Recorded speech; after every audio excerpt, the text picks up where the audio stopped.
Hello, hello, hello. Welcome back to the Retail Tales. My name is Saurabh, and I am the host of this podcast. If you're a regular listener, you already know what this podcast is all about. But if this is the first time you're tuning in, or for that matter, if you need a very quick reminder, this podcast is exclusively focused on discussing all things AI across the retail value chain. You know, I cannot tell you how excited I am today. Super excited. And the reason, well, there are actually two. I'll get to the second one in a minute, but the first reason is that we are kicking off season 2 of the Retail Tales today. Wow. Just saying that aloud on air, it just felt nice. Felt like an achievement. I know time flies when you are having fun. It seems like just yesterday that we started this journey together, but evidently, and Spotify told me, it's been a year. Season 1 was nothing short of phenomenal. Across the 20 episodes that we did in season 1, we explored myriad of topics, shared countless stories, and most importantly, connected with all of you. And how? Oh my God, we crossed 5,000 plays in season 1, which is a huge deal. It's For me, it's both humbling and exhilarating at the same time. What started out as a bit of a passion project, as a bit of a side project, seemed to have made a difference out there. One person at a time, one episode at a time, one play at a time. Honestly speaking, I'm just glad that you all found the content and the conversations helpful and insightful for most of you to keep coming back episode after episode. So, from the bottom of my heart, thank you for being the driving force behind this initial success. And yes, I'm calling it initial because I know there's a long way to go. And I also don't want to forget the awesome and amazing guests that we've had on this podcast in season 1. Their insights, their stories added depth and richness to the conversations that I could not have done alone. So, thank you to all the wonderful leaders who've been part of this journey so far. And with that, new season, new episode, new beginnings. Get ready for an even more insightful and interesting ride during season 2. We'll be dialing up the content, diving deeper into compelling subjects at the intersection of retail and AI, and continuing to tell you some really interesting retail tales. So buckle up and join me as we kick off this next chapter together with today's episode. And speaking of, and before I forget, let me tell you the second reason of my excitement today. Remember, I said there are two reasons for why I am super excited today, right? So the second reason is I could not have found a better guest than the leader who we are going to be talking today to kick off season 2 for us. So kicking things off with us today is someone who knows grocery retail like the back of the store flyer. He's one of the most futuristic leaders at Deloitte, and basically a grocery retail whiz. Translation? Um, well, let me put it this way. If there's a shift happening in how we shop, what we expect from stores, or how tech is transforming that whole experience in the grocery sector, he's most likely right in the middle of it, or saw it coming at least a couple of years ago. He's not just observing trends; he's shaping them. He's helping some of the biggest brands in grocery rethink how they connect with their customers, how stores operate, how tech, whether it's AI or generative AI to data insights, can actually make shopping better. He is also a self-proclaimed retail nerd who tours retail museums for fun on his day off. So let's give a warm first episode of the season welcome to the brilliant ever curious and always forward thinking, Danny Edsall. Danny, welcome to the show. Welcome to the Retail Tales. It's an absolute pleasure for me to have you on the podcast and kick off season 2 of the Retail Tales with your insights. Well, Sarah, that was amazing. What a great intro. I should get you to write my welcome speeches. But no, hey, it's amazing to be here. I love what you've done with the podcast. I sampled season 1 on the run up to this, and you're right. You've had some amazing topics and some amazing speakers, and it's a privilege to be part of season 2. I hope I live up to your expectations, but I think you got one thing really, really right is, I'm in love with retail. I have been since I was, in my teens. And I describe myself as kind of a one-trick pony, right? I've done retail all of my life, and I'm in my late 50s right now. I've been doing this for 30 plus years. I'm a one-trick pony, but it's just a really good trick, right? So No, absolutely. Danny, thank you for being here. For all the listeners, Danny is a partner at Deloitte and has advised some of the biggest retailers around the world on topics including merchandising, store operations, omnichannel, customer experience, digital commerce, and supply chain. And just before we went on air, we were actually talking about some of those clients and some of those experiences as well. So we'll try and explore all that in our conversation with Danny today. Danny, we have a lot of ground to cover today. And I've quite a lot of questions to pick your brain. But I'd love to get going with your overall journey first. I think I know bits and parts of your journey, but do you mind telling the listeners about, how you shaped your career? How did the transition from the UK to US come about? How you became a leading voice in the grocery sector? And then one of the biggest proponents of AI across the grocery value chain? yeah, I love it. Well, I described that one-trick pony, and that journey, that learning that trick, I guess. I started off as a tech guy. I did a technology degree back in the 90s. And believe it or not, I had my first run-in with AI, right, back in the day doing pop programming and early days of Fortran, and most of the concepts around neural networks in my bachelor's degree were actually being formed back in the 90s, believe it or not. But we never really had the compute power to actually bring them to life. But almost all the concepts were kind of developed back there. Hmm.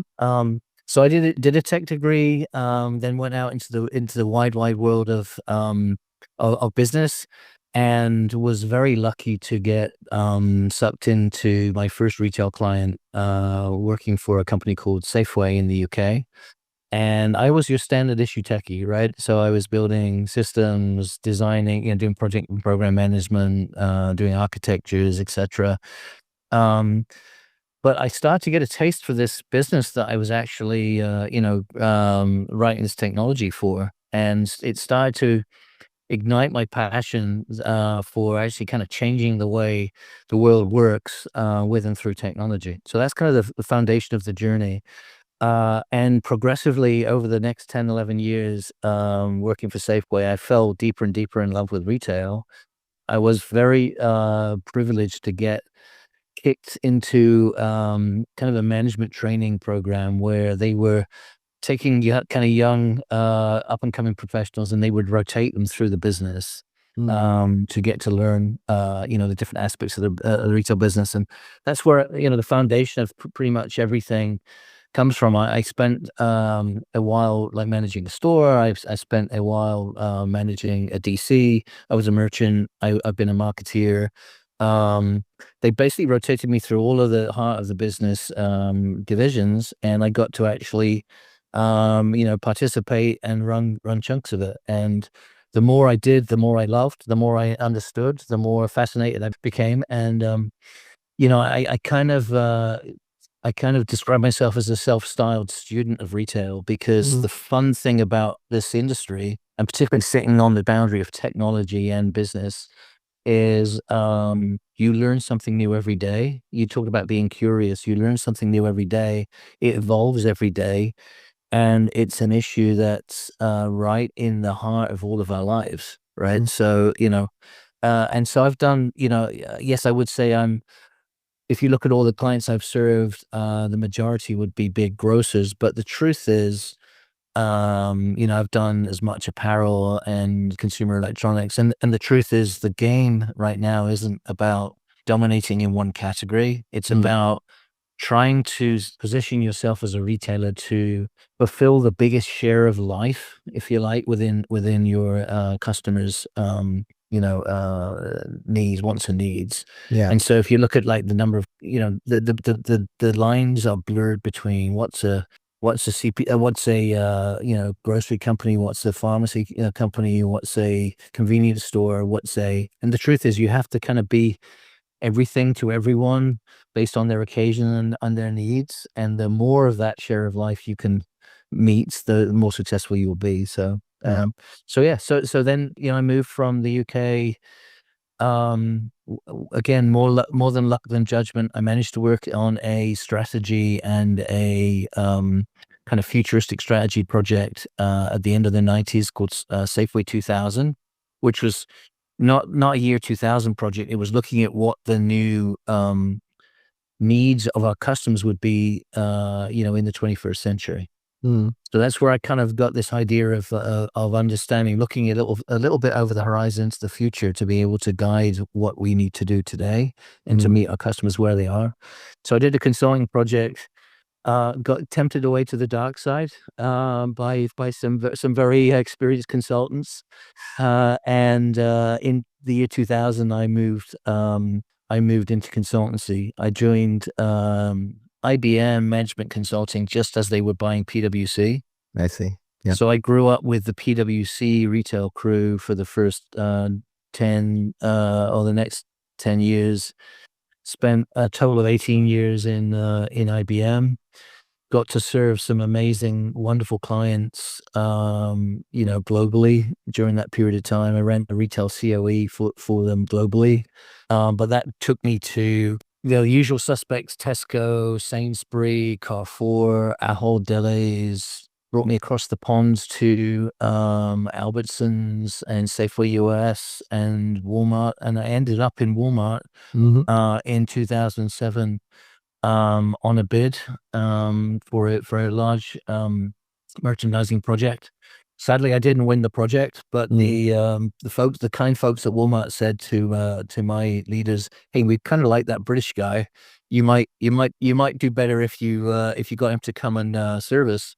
Next thing I know, I was being voluntold that I was serving Walmart in Bentonville, Arkansas. Yeah. And I moved my family. IBM being IBM, it was very what's the word? Kind of directive. So I found myself moving across the pond and living in Arkansas with my family about 6 months later and serving Walmart. And I was the lead client partner for at Walmart for about 6 or 7 years, which was an amazing experience. And then spent some more time in global, and then very happily bumped into the person who was the partner that was leading retail in Deloitte, and she tempted me away to Deloitte 7 or 8 years ago. Yeah. And I never looked back. It's been phenomenal. I found my tribe. I found my people at Deloitte. Deloitte's an amazing company, and we serve some amazing clients. So I'm having great fun here. Again, doing that single trick, wearing different jerseys on the field, but always a student of retail and trying to serve my clients the best I can. Yeah. You know what? That was phenomenal. That was very impressive, Danny. And the next time I meet this leader who we're not going to name, I'm going to thank her for getting you from, the Walmart and IBM combo to Deloitte. I'd love it. Thank you for sharing that. That's no worries, no worries. Um, Danny, over the past decade or so, and we've been touching this topic for a little bit, but grocery retail landscape has undergone significant transformation.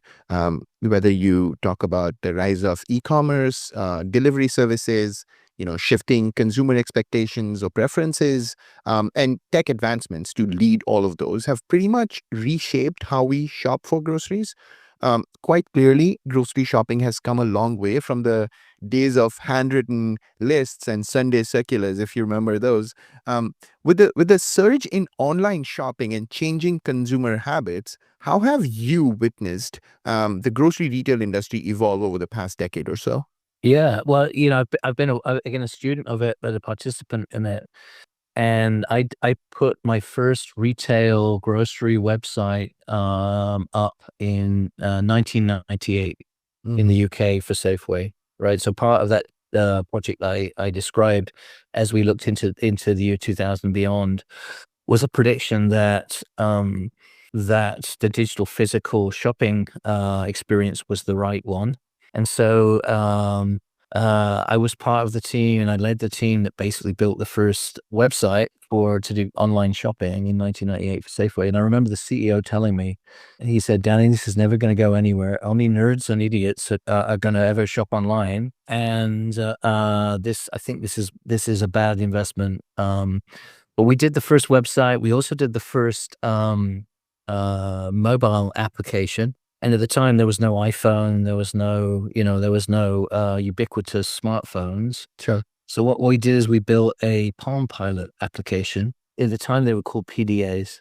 One of the first personal digital assistants that was affordable and that was fairly ubiquitous. And this whole, digital experience that we can now kind of think of as ubiquitous and part of our daily lives really started its origins around that whole idea of PDAs, right? Phones and PDAs weren't the same thing. You had a phone in one hand and you had a PDA in the other hand, right? And only when they became the same thing and became always on did the digital experience explode.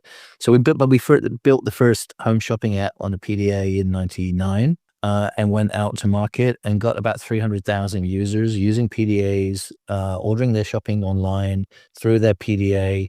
They walked around the store and basically had their shopping list and their previous purchase history already collated into a shopping list, and they would basically, with a stylus, tick the box on a little gray screen to say whether they wanted the product, right? And then they would dock the PDA.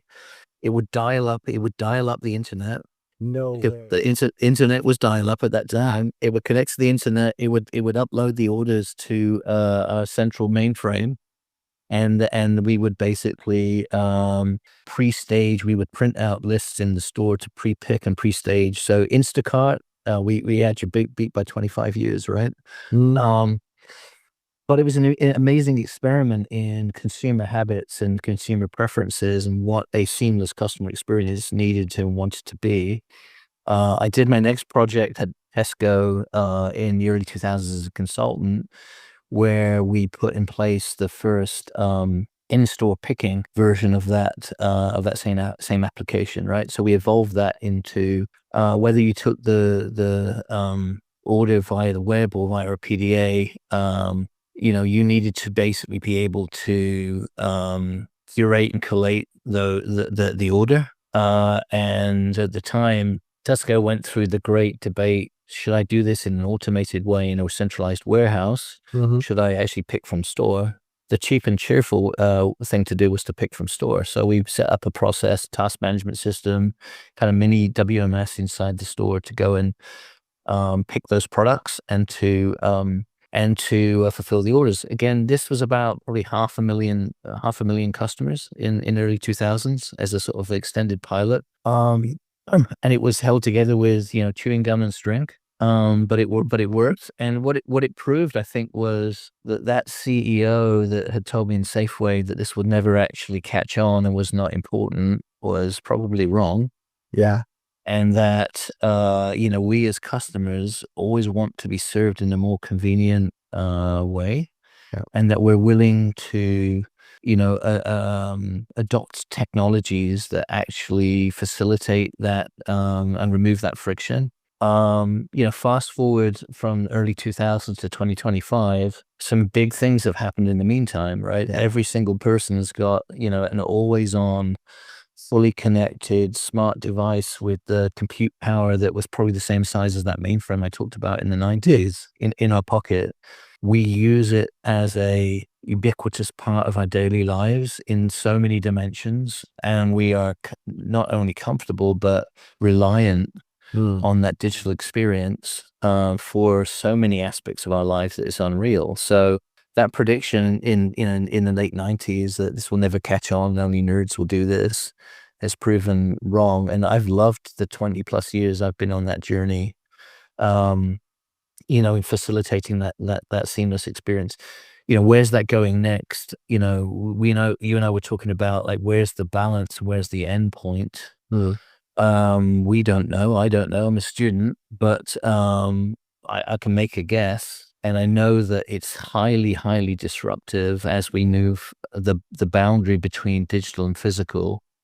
Right now, it's in apparel, it's about 30 to 35% of, in the US at least, of total purchases are not only digitally influenced but digitally fulfilled. And that had major shakeup on the apparel industry, the number of stores, the store placements, the store assortments, inventories, offers, etc., returns processes, cost to serve, etc.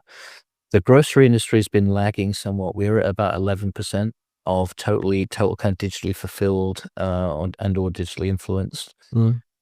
If we get to the 30 or 40% that apparel and other categories, by the way, are even more extremely digital, right? As you know, if we get to that same kind of ratio, it will have is having massive impact on the size, shape, and financial success of so many companies in this sector, from Amazon, Walmart, Kroger, Safeway, Albertsons, across the board. Yeah. And gosh, what an exciting journey to be on, right? On a personal level, and from a community perspective, gosh, it's so exciting to be part of that kind of shift. And to your point, to be able to even have even the pretense of being able to shape some of it is just a privilege, I mean, yes, it's going to be like the community building aspect of it is going to be massive as well. Yeah. We keep talking about the amount of misinformation out there. And in fact, the reason for why I started this podcast, Danny, to be honest with you, is to build that community of people who know what AI is, what the applications and applicability, feasibility, and value of AI across the retail value chain is. And, the other point, and while listening to that response of yours, in my mind, it was like that CEO, the predictions that he made, he was wrong. And gosh, how? Yeah. But I was listening to another industry expert the other day, and they said something along the lines of AI is a tool to drive productivity, both at individual and enterprise levels. Now, I don't want to over-index on the choice of words, but I've heard a couple of other conversations around this topic as well. So I'd want to ask you about your opinion. Quite clearly, some leaders view AI as merely a tool, tool in their tool set, while others see it like a transformational catalyst for their organization. I mean, would anyone call internet a tool today? So my question is, where do you stand on, let's say, defining AI? Is it just another gadget, another tool in grocery retailers' toolkit, or for that matter, retailers' toolkit? Or is it more like a driving force behind a much needed overhaul, a much needed transformation? I guess the first thing is, in my lifetime, I've watched significant technological advances shape the society and my daily life and the world in which I live. Right? You talked about again, you're too young to remember this, but in the 70s, as I was coming out of school, going to college, the big question was, would the microchip, change the world and change society? And anyone who thinks the microchip didn't change the world and change society, the way we live, the way we eat, the way we shop, where we live, how we interact, how we travel, how we think, how we learn, is just flat wrong, right? And there was an amazing book, prescient book that I urge people to go look up, called The Third Wave, by a guy called Alvin Toffler, right? And the third wave, the idea between the third wave was, the first wave was kind of like the adoption of tools, right, in society. The second, whether it was, wheels, sharp rocks, whatever, man kind of grew because he learned how to use tools. Sure. The second wave was the Industrial Revolution. Mm.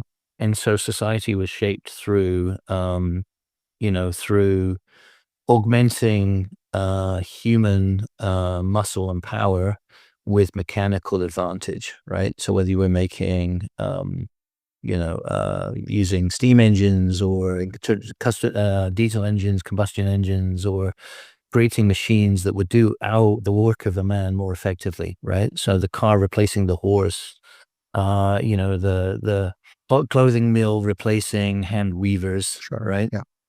Had unbelievable economic, societal impacts. The third wave was basically information, right? And the rise of the microchip and the ability to move, information around and process information quickly in a kind of transactional and administrative way, right? Mm. Then came the next waves, right? And they came fast and rapid, right? So Yeah. you mentioned the internet, ubiquitous connectivity of all of those compute nodes Yeah. across the globe, massive impact on, again, who we are, how we shop, how we think about things, how we interact together. The fact that we're even doing this podcast is a product of that. Even that there is such a thing as a podcast, right? Yeah. It was driven by that technological advance. And throughout every one of those waves, we've had the same societal kind of reaction to the wave. Mm. We've had fear, oh, this will never happen, or we have denial, this will never happen. We've had fear, oh, I wonder if this will disrupt and replace things. We've had those that have wholeheartedly adopted and exploited the technology, and those that have kind of denied and tried to hold back that wave of technological impact. In the Industrial Revolution, there were people called Luddites who literally went around the UK breaking, machinery and weaving machinery to protect their jobs, right? For me, it seems pretty clear, I'm sure part of this is my own confirmation bias, but it seems pretty clear that AI is on that transformative end of the spectrum, and probably more transformative than all of the other waves put together. Because once you can simulate intelligence, you can create what appears to be intelligence, you are affecting the very nature of the value that human beings get from each other, and the way they interact, and the way they think about each other, the way they think about and interact with each other, think about the way they value and care for each other, the way they organize each other. So yeah, I think, I'm not, you don't have to be a genius or a guru to figure out that AI is fundamentally disruptive. I'm reading another book. Again, I like to dip into the past to look at the future. There's another seminal work that was written in the 40s by a guy called Isaac Asimov. You've probably heard of one of the biggest futurists and sci-fi writers from the 40s, 50s, 60s, but I, Robot. Yeah. And I went back to read I, Robot because Asimov laid down some of the most important, I think, fundamental principles and concerns about where we are today. In fact, it's set in 2008, 2010. And he made a whole bunch of predictions that I see are actually playing out around me. So he established the three rules of robotics, fundamental rules of robotics, and and they expose some of the big issues when you create like artificial intelligence. You could be frightened of that, right? So the first rule of robotics is that a robot, cannot harm a human and or cannot, or cannot by its lack of action cause a human to be harmed, right? The second one they laid down was that robots have to obey humans, right? And they tried to put that in the deepest programming of the AI in effect because they were frightened that the robots would replace humans, right? And then the third one was that the robots couldn't hurt themselves. Yeah. Right. And now I don't know if that's a complete set of rules, but it's a pretty good set. And I think it speaks to the fear but the potential impact that AI has, whether it's in the physical form of a robot or it's in the form of an agent or it's in the form of, an embedded app, but an alien intelligence has on our society. Mm. In the book, the human race bans the robots on Earth because they're so frightened that they build the robots as slaves to try and make the to make mankind better and to provide luxury and comfort for the human race. Eventually ban them because they're so frightened that the robots will rise up and take over. Yeah. And most of the fiction I grew up, films I grew up watching, for either whether it's Terminator or or any of those, or The Matrix, like they predict that dystopian future. Yeah. Um, but that underlying fear that leads you to that person that you described to say, well, it's just a tool, don't worry about it. It's really, I think, a manifestation of that fear that which we cannot control Got it. may eventually replace us, right? And I'm a much more optimistic human being than that. And so I think AI absolutely is a force for good, can be a force for good, but those are choices that we have to make as a society and as business and as technology leaders to shape that future. Does that make sense? I couldn't agree more, Danny. And in fact, the fear is what is driving some of what we are seeing from a micro, trends perspective. Some of what we are seeing in the moment right now in the market as well. Um, Yeah. but you're right. Like that fear is also killing or kind of being a roadblock in the overall innovation cycle, or how you could really impact and meet the customer in a moment that matters for them, and just the fear of whether it's going to work or not, whether it's going to fail and impact a brand and that kind of thing. Yes, to an extent, Yeah. it's possible, and it's it's a it's a valid fear. But then, in order to make things work, and you need to put in some amount of risk, like a healthy risk appetite.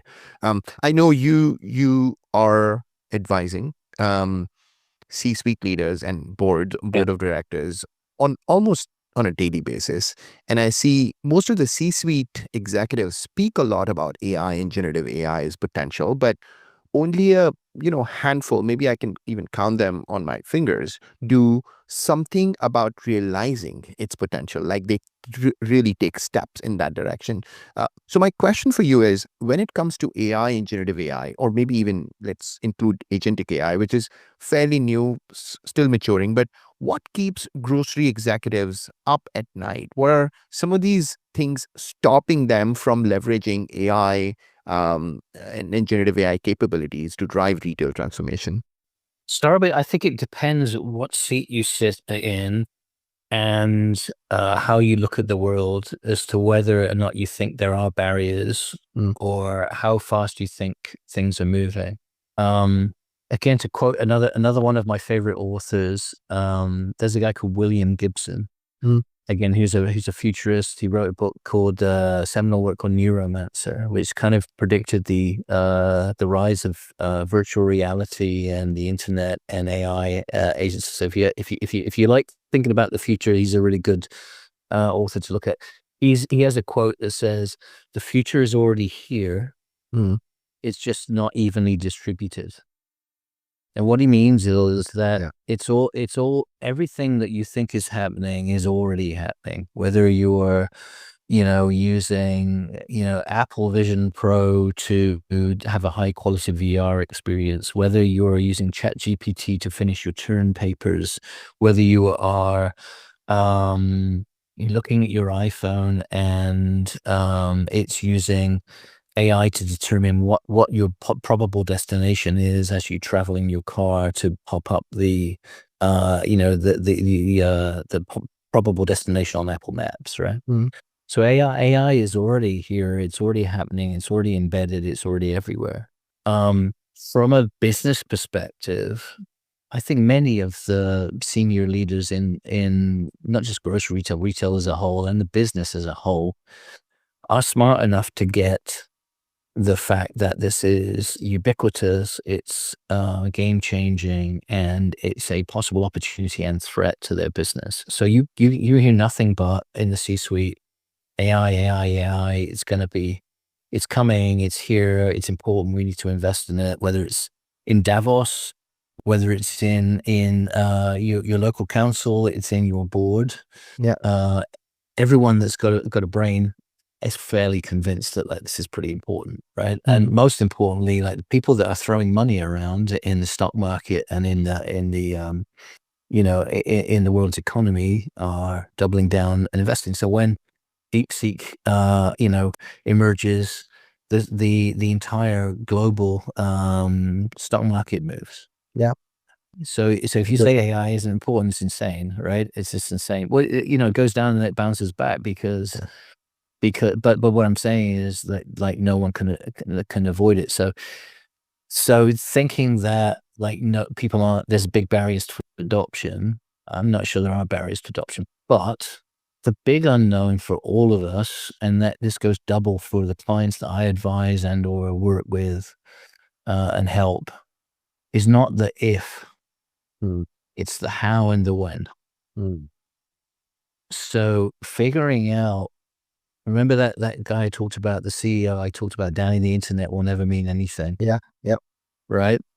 Figuring out where to spend your money, where to invest as a company, what to lean into, when to lean into something to get a return is the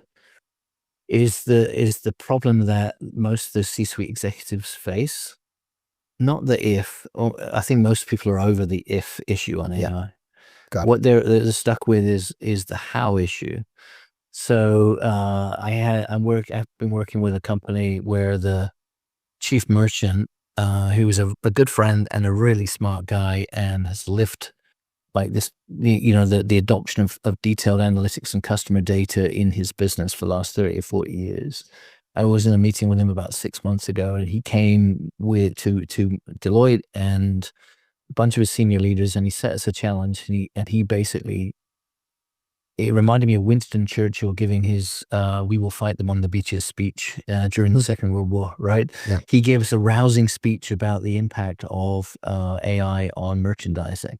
And if you think about what does a merchant do? A merchant figures out, at its most simple, and speaking as an ex-merchant, a merchant for a particular category of products tries to understand deeply what it is about those products that his customers or her customers want, why they're important, goes out and tries to curate the right collection of products to offer to those customers, sources them from the appropriate manufacturers, inventors, suppliers, CPG companies, whatever, and then offers them through compelling assortments at the right price, online or on shelves. Yeah.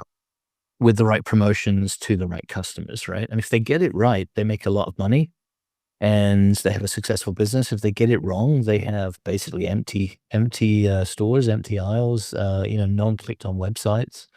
So it's a very, complex, what seems like a simple thing to do, to figure out what to sell and who to sell it to and where to buy it. It's a very complex and nuanced business. He came and gave us the speech and said, look, hey, I've seen the future. It's AI. We need to adopt AI, wholeheartedly as a business. And if we don't, we're going to get wiped away. And he's almost definitely 100% right. He said, so I'm empowering you as a team to figure out what we need to do to go and make that future real, which is incredibly exciting. And then and then as a leader, he left the room, right? He left us in stunned silence, right? He left the room, feeling, trepidation and excitement and motivation, which was his point, right? Then we looked at each other and said, how? Right? How? Yeah. How are we going to do this? We know what we do. We know what humans do to do the selection, to do the assortment, to do the customer research, to do the pricing, to do the promotion strategy, to do the placement strategy, to do the adjacencies, the physical placement, etc. How do we work? How do we use AI in that context? And that's one of the most exciting projects I'm working on, is the how.